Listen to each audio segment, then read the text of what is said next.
I'm doing my project on what exactly boombap is and how it can help me make a track. So this is where I got most of the techniques that I heard of from this site here, musicradar.com. Some techniques are like layer kicks so they hit harder, or recycle samples into Reason's Rex player, which is just a loop player, but you can chop it up and stuff. Or you can mix it all on one channel so everything stays the same except for the volume, because you want to like put it higher. You want it to really like bang. You know, boom bap is the automatopoeia for boom, which is the bass, and the drums, which the part of the drums which is the kick, and the bap would be the snare. And then you could sample like completely different unrelated things. Like you could sample SpongeBob or like whatever your favorite TV show or whatever. Like I made a beat out of the Flash once. Okay, so on this site I found what boom bap exactly is. The drums and the bass are the backbone of the beat, both in 4/4 time. So that means that there's 4 beats, like on a metronome. 1, 2, 3, 4. That going at a tempo of like 60 to 100 because it's slowed down. And after you got the drums and it's banging, you can add any noise from like guitar chords to a trumpet playing, or you could chop up a sample from like a really old song, add FX like vinyl crackles to make it sound old, or like drum effects. Compress the kick, but don't make it like overpowering. Like don't bust their speaker, but like get the bass in there, but don't block out the other things too. Keep the low end strong, but not overpowering. So like the bass would be like really bassy, and the kick would be really kicky, but it wouldn't block out the other instruments. You know what I mean?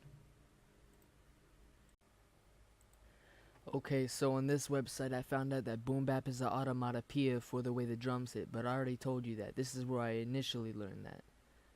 It's the most raw form of hip-hop. It used to be just drums and lyrics sampled from old records on the shelves. It came from samples of old school jazz, Marvin Gaye, you name it, a bunch of different stuff. They probably sampled Elvis at one point. Hip-hop was made from older and other music is basically what I learned here.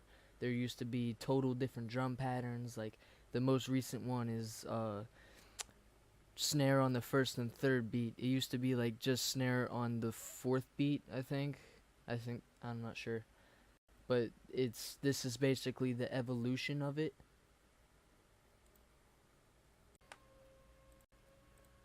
Okay, so on this website I learned that you gotta make sure that your drums are mono. Sample a already made drum loop. Like you don't have to do that, but it's okay. Separate snares, kicks, and hi-hats. Layer your hi-hats, layer kicks to sound with more boom and effects. Use open hi-hats on the snare for even more effects. And if you change the pitch and melody, turning a sample up in tone or an octave can change the total feel of it. Along with the EQ, change the pitch of the hi-hats or the drums, you know, whatever. It'll change the whole thing. And those are just some techniques that they used. So what this website taught me was the history of boom bap. Boom bap was a hip-hop style mainly in the eastern states during the 80s and 90s. Various different people and groups pioneered through that subgenre that was created, like the Wu-Tang Clan, Redman and Method Man, Bone Thugs, Nas, Rakim, Logic, but he wasn't really in the 80s. So there's a lot of people. If you just look it up, you would like see like there's a whole list. It would probably take you like an hour to scroll through it. Anyway, that was the history of it. It was made in like it originated in the 70s, but it became big when like Wu-Tang Clan came out, because they changed, like they set the grounding for basically all of boom bap.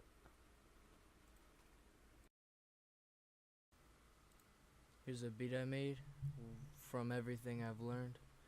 So I just kept it simple with like a guitar thing and then some drums. So here it is.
basically it.